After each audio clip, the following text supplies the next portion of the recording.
Good evening, everybody. Thanks for joining us tonight for our camp webinar Q&A. We have the whole team assembled here. If you have specific questions about a specific camp, we should be able to answer those this evening. We are recording tonight, so if there are specific questions, we can post them to our various social media channels and or YouTube channel, so folks can access the information and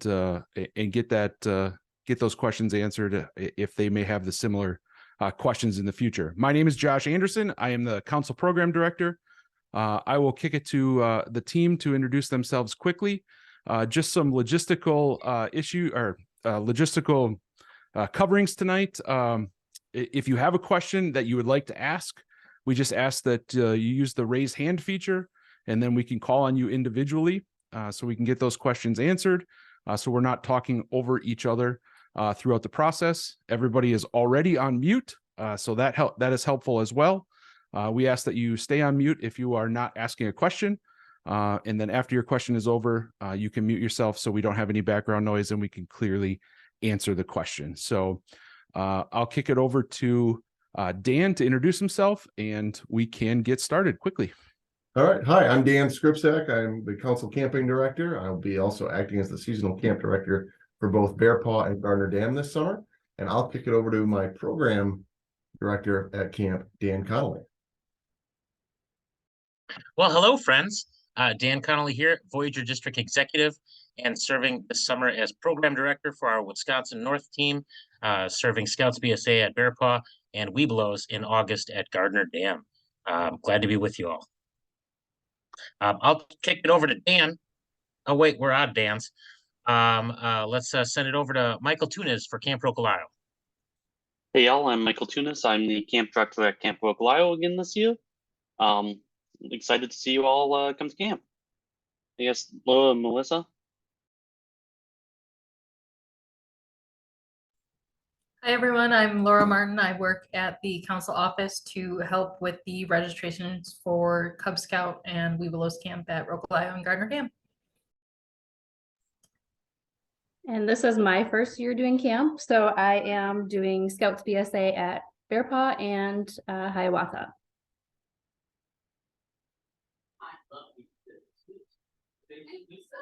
And we also have Eric, our Camp Director at Hiawatha, with us. Hello, my name is Eric Kestela with Camp Hiawatha. Let's see, I suppose I put my video on here. That will let me do that.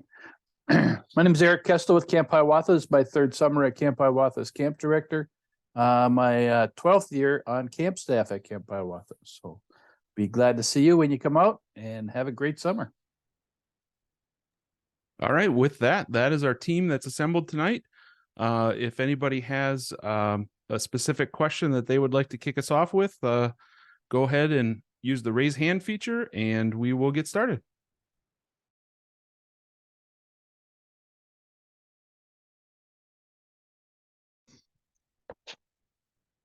Todd.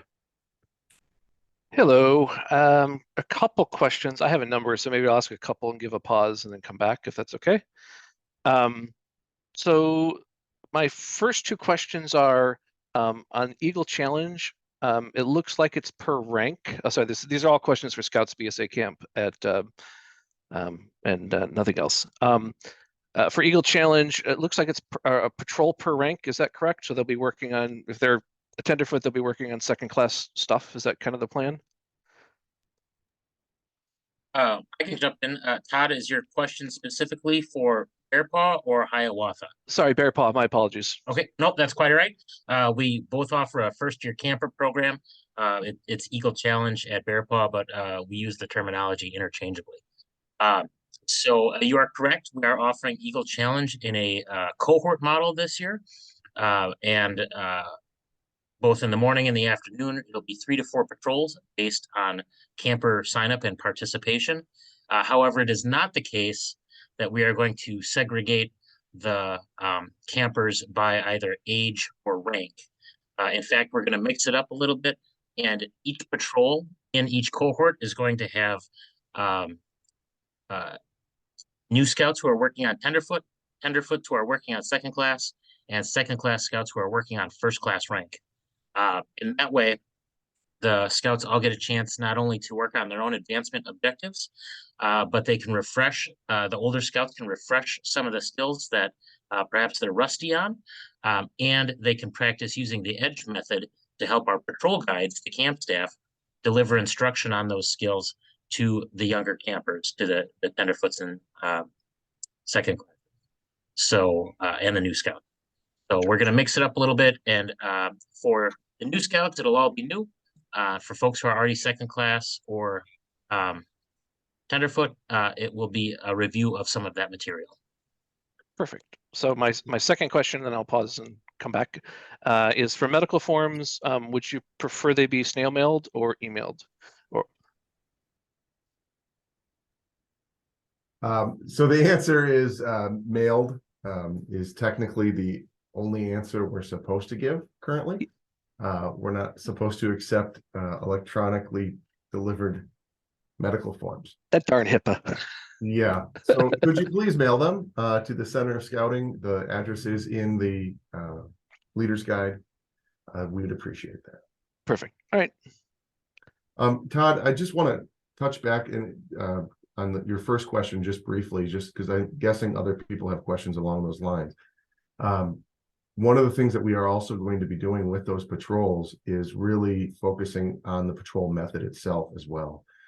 It's meant to really give those first-year campers an opportunity to be immersed in that somewhat, which they sometimes, depending on the troop, get a taste of that really early on. Sometimes they don't, and they'll be electing a assistant patrol leader and a patrol leader each day, and giving opportunities for everybody in those mixed age rank patrols to have some responsibilities while they're at Eagle Challenge.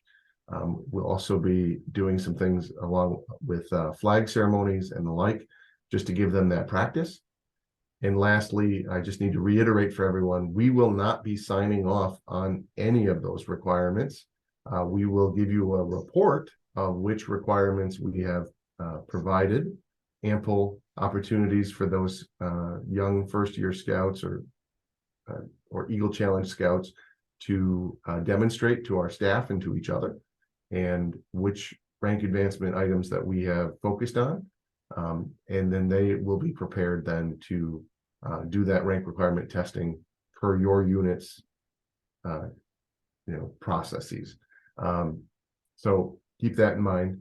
Of course, the value of that is only as good as the kids who actually attend and pay attention, and attitude and aptitude, of course, all come into play. But we will not sign off. Lastly, we are going to be focusing on those requirements, tenderfoot through first class, that are best served at camp and require you to demonstrate, show, plan, execute, etc., versus those that say describe or explain. We're going to focus on mostly the demonstrate requirements. Does that make sense? Yep. Thank you. You bet. Brian Rose, you have a question. Yeah, just to reiterate, I just want to make sure I understand, because I've been to a variety of camps in my 13 years. So you're going to teach them, they're going to listen, they'll demonstrate it on their own to you then, correct?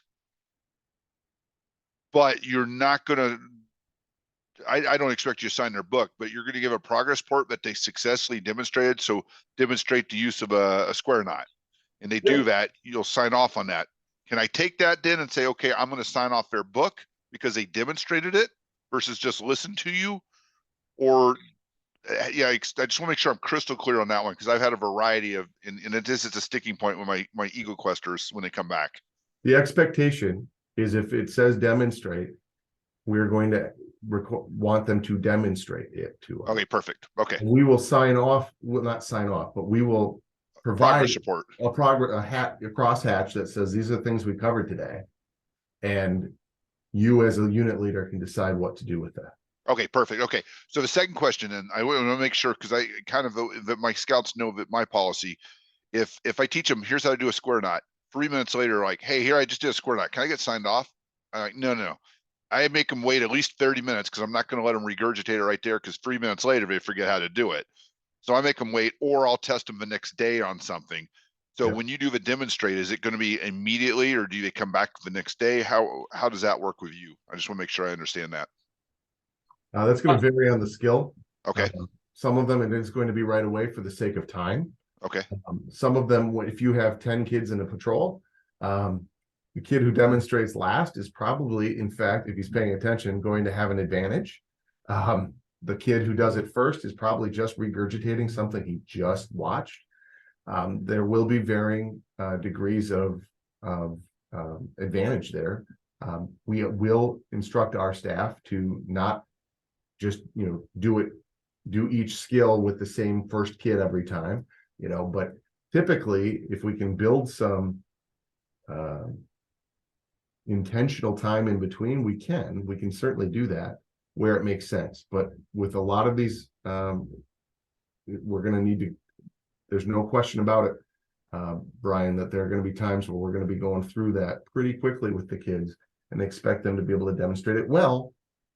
But again, the goal is to help them get to the point where they can then go back to their unit leaders maybe later that day or the next day and have to take that out of their brain and hopefully be able to demonstrate that appropriately. Last question on this. Do you have a problem or would you be willing to, if one of our assistant scoutmaster tags along to help, not teach as much as so as just crowd control? I've got 9 kids coming into your session of Eagle Quest on the first week. So we normally assign an adult that goes with them each day, and it may be a different adult each day, but somebody just to kind of crowd control, make sure all the kids get there. If they're not a teacher, they're whatever a set of hands that your scouts there need, they're there to help. If not, they sit in the background, but if you need them, they'll be there available. Yeah, Brian speaking as program director, we are happy to have the engagement of unit leaders and parents in camp. So, and obviously we're going to provide some opportunities for adults to get out and do high adventure activities and enjoy some time in camp away from the scouts while the scouts are in program. However, with a group that size, yeah, it'd be wonderful to have some support from your unit. And we'll find a nice shady spot for your voluntold volunteer to join us. Thank you. No problem. Okay, perfect. Thank you. Jenny, thank you for waiting so patiently. We would be happy to answer your questions at this time. Thanks. So we are new to going up to Bear Paw. So a couple of just questions on some logistics and starting out with the Eagle Challenge. So I see on the schedule, it's both morning and afternoon. Do they sign up for both sessions or is it one or the other? Great question. Yes, it does indeed, Jenny. Thank you. So we are offering 2 different cohorts of the Eagle Challenge opportunity. So they'll sign up either for 9 a.m. to noon or 2 p.m. to 5 p.m. Okay, so the same thing is taught morning and afternoon. That is correct. Yep. And the reason we do that is so that the first year campers still have the opportunity to work on a few merit badges, enjoy some open swim time at the waterfront or the trading post, or shooting sports or wherever they would like. Because it's our philosophy at Bear Paw, but also across the Bay Lakes Council, that scouting is fun with a purpose, right? So we want them to have that good balance of advancement objectives and merit badges and fun and age appropriate high adventure activities in camp. Okay, great. That answered my question about then being able to do merit badges as well. Another. I'm sorry, if you have kids in both cohorts, just be aware they might not be learning the same skills on the same day because of scheduling. There are some of those requirements that require us to bring in staff from other program areas like aquatics, for instance. And we can't necessarily be able to bring them both, bring them in all day, right? So with certain days, the cohorts might be experiencing different requirements. Sure, but throughout the week, they'll get the same thing. Okay, great, thank you. Can I ask another question or a couple more? So the camp we've gone to in the past several years, we didn't have to schedule ahead of time for merit badges. It was just kind of, you just went. So the signing up is a little bit new to us here for several years.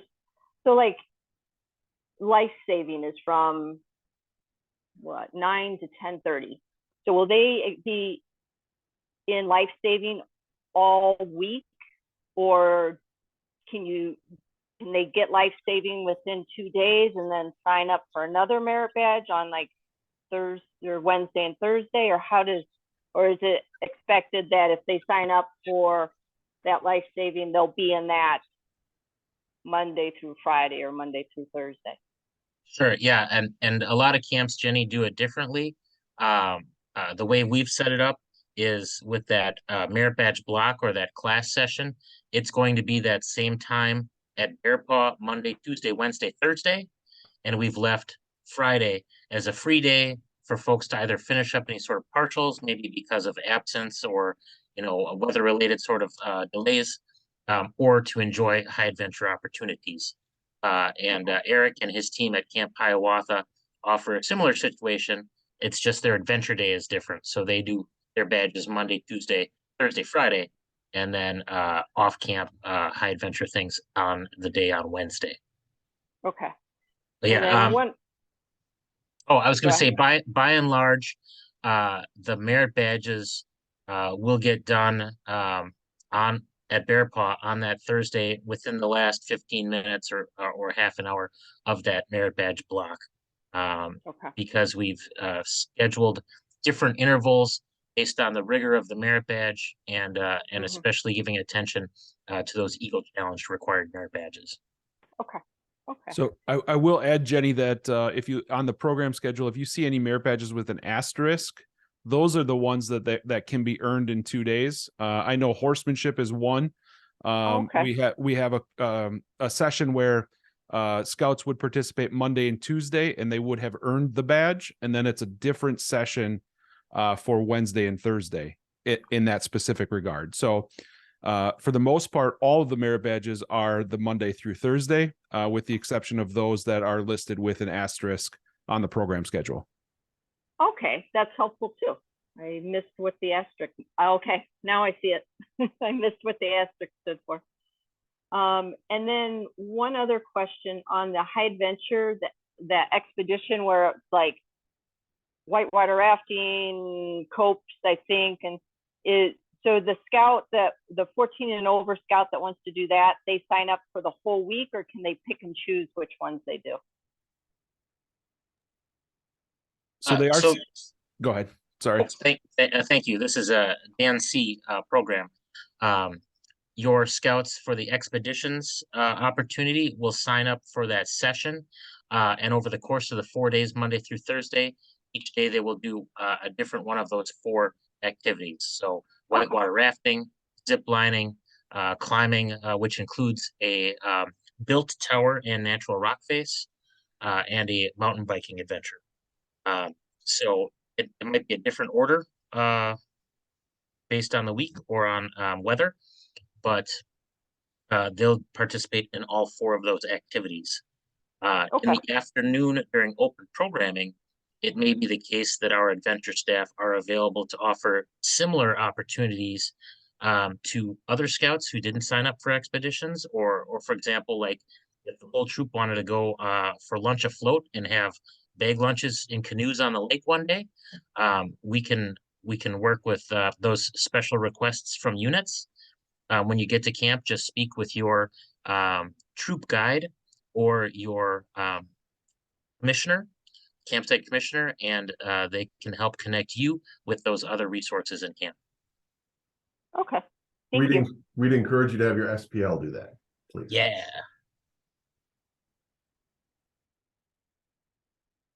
That's all I have right now. Thank you. Awesome. Thank you, Jenny. Todd, thank you again for your patience. Go ahead with your question. No problem. Actually, one of them just got answered, so that's even better. So I have questions about the whitewater things, both the high adventure and the merit badge. So I haven't been up there, so it looks like it's about a 30-minute drive. So for example, the whitewater merit badge starts at 2 o'clock. Does that mean we would need to leave no later than 1:30? or is that kind of planned into the planning? That's question 1 for Whitewater. And question 2, related both for the merit badge and for the high adventure, is there anything special we need the scouts to bring, like make sure you bring long pants or water shoes or things like that? Great questions, Todd. So with the afternoon whitewater merit badge, the kayaking on the river, of course, the more time they spend, the greater their proficiency and fun will be. So it is our plan to have those folks be first through the lunch line at 12:15. And if it takes us until 2 o'clock to get everybody situated and on the road, so be it. But if we can get everybody out of the dining hall or out of their patrol cooking by about 1 o'clock, 1:15, we'll hit the road early so that they can spend more time on the water with those merit badge competencies. And then you had asked, are there other special things that they should bring? Certainly all scouts should bring closed-toed shoes to camp for safety. And anyone who's going to be involved either in the whitewater kayaking merit badge experience or as a youth or an adult whitewater rafting on the river, in addition to those closed-toed shoes, please also bring good long pants and potentially even a long sleeve shirt to help keep the sun off you on calm water and to keep the rocks off you everywhere else. And of course, we'll provide all the additional safety equipment, life jackets, helmets, and so forth. I do have a follow-up question because you mentioned that you try to get on the road. I thought that actually the adults, we needed to provide an adult or 2 deep leadership to take them over. Are you going to run some type of camp bus instead to Gardner Dam? We do have a 15-passenger van, which will provide transportation in the morning for climbing and expeditions participants. And then after lunch, the van is available to move whitewater kayak participants. Of course, that is contingent upon all of those participants having ahead of time gotten their parent permission on their health form to indicate either that a specific adult leader from the unit can transport those scouts in their own vehicle, or that qualified camp staff can transport those scouts in a camp vehicle. So we'll move up to 12 or 13 scouts in the van along with 2 leaders. But then if we have additional participants who are youth, they'll need to be transported in the vehicle of a unit leader who has permission to transport those scout or scouts. Okay. Cool. Thanks, Todd. Kathy, your question. Hi, thanks. So you had talked about mailing in the health forms ahead of time. And so health forms, liability, because we're out of council, YPT forms, so all that should be mailed in before camp, or we don't bring that when we come the first day? So you can bring them with you the first day. We would prefer you mailed them ahead of time. Okay. That our health officers can, regardless of which camp you're attending, our health officers, they'll be forwarded to our health officers so that they can take the time to go through them appropriately, like they're supposed to. Okay. In addition to that, if you have, particularly if you have BSA swim classification forms where you've done your pre-camp swim test, that's very helpful too. And we at Wisconsin North camps, so Bear Paw and Gardner Dam, we are actually running some incentives to try to make check-in for everybody easier, that if you do get those to us complete and in advance, at least 2 weeks in advance of your session, we are going to provide you, I forget which is which, I'd have to look at the leader's guide again, but we're providing a small incentive at the trading post for slushies and an incentive for Wednesday night's campsite cookout, where you can get the makings for free for a Dutch oven dessert. Oh, okay. So when do you want those forms in by? Well, it depends on your session. As With the July 4th, what's the July 4th? So I mean, a couple weeks ahead of time, or 6/18 would be 2 weeks ahead of time then. 2 so weeks. June 18th, yep, 2 weeks ahead of time would be Okay. wonderful. If you can do it before then, Mhm. that's okay too. Okay. Okay. Thank you. You bet. Great question. And to touch base on another note that I know that we've done in the past for out of council units, if you guys provide us your rosters, there is a way for us to enter that in the system. And what it'll do is it'll put a little lightning bolt behind your participants to show that they are BSA registered and that, you know, some of them have taken youth protection because they have to be youth protection trained as adult leaders. So you wouldn't necessarily need to provide all of the youth protection certificates if you supply us with the rosters.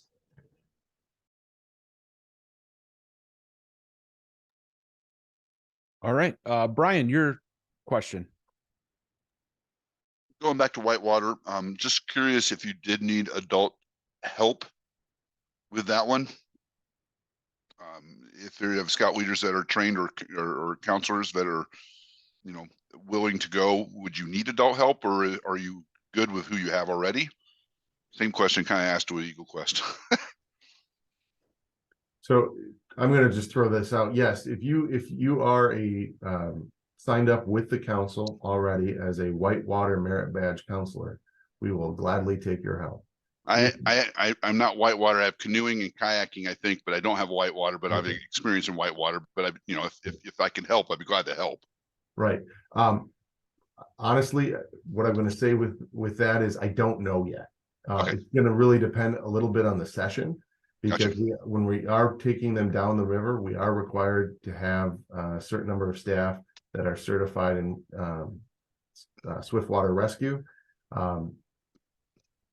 That means if we have a full group, we might not have a boat for you. No, that's fine. That's fine. I But just say if you need help, if we help, have I'm a boat available. and we could use the adult supervision, absolutely. We don't have any problem with that, because herding cats is herding cats sometimes, right? Yeah. No, I and the other camp that I've been to a couple times, I've helped with their Whitewater. I don't know what river you go to, but I know they went. I think they go to the Peshtigo. So I've had experience going down that one several times. So, but again, it's optional if you need it. You know, I enjoy that personally. That was a personal question. So No, we appreciate the offer. I already signed up for the Friday morning one, so I get on the water anyway. So.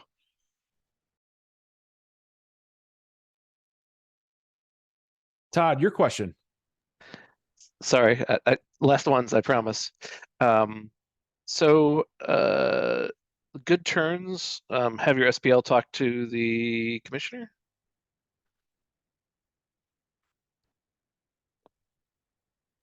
Yes. Yes, I would assume yes, but I did. And then the other ones are, so for prerequisites, do you have any particular preference? I know some scout camps are extremely particular about how they want prerequisites. Does Bear Paw care? So for the merit badge prerequisites, please bring them just as it's indicated in the leader guide. If it is a show or a documentation or kept calendar or something like that, please have the scouts bring that actual artifact, whether it is in a printed paper format or on a smartphone or other smart device, just so that they can show that to the counselor who's instructing that badge. And we can provide wireless internet access if they need to, you know, get at like their parent email or something to show that item. But probably a printed form, if it's appropriate, is the easiest way. Sure. Prove to the counselor that task has been accomplished. Yep. Show means show and not write it up. Yep. That is correct. Thank you. Yep. Okay. And my final question, I promise. So it looks like the payments for the merit badge, some of the charges, they immediately get added to the payment, which is fine. But that also means that if I ever want to add a scout, I can't without paying all the merit badges, which is not a small sum. Was that the intention? I would say no, that was not the intention. That is the probably an unintended consequence of some of the merit badge fees. So that is something that we can look into internally to see if we can remedy that situation. Yeah, I'm trying to think off the top of my head of how I would execute that, but we will figure that out and get back to you on keeping that towards the payment schedule. Okay, no, I don't have it happen right now, but Sure. I see it possibly happening in some crossovers. That's actually a great question because like I said, it's not something that we thought about in terms of setting up the payment schedule. So that just helps us be better for the future. So For sure. All right, that's it for me.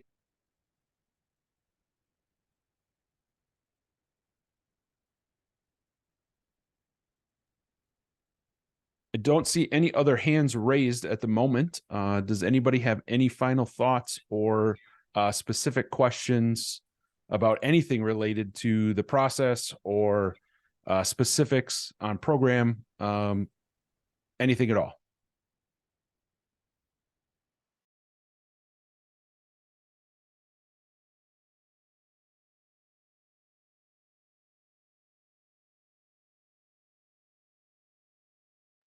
Awesome. Well, we certainly won't keep you any longer than we need to.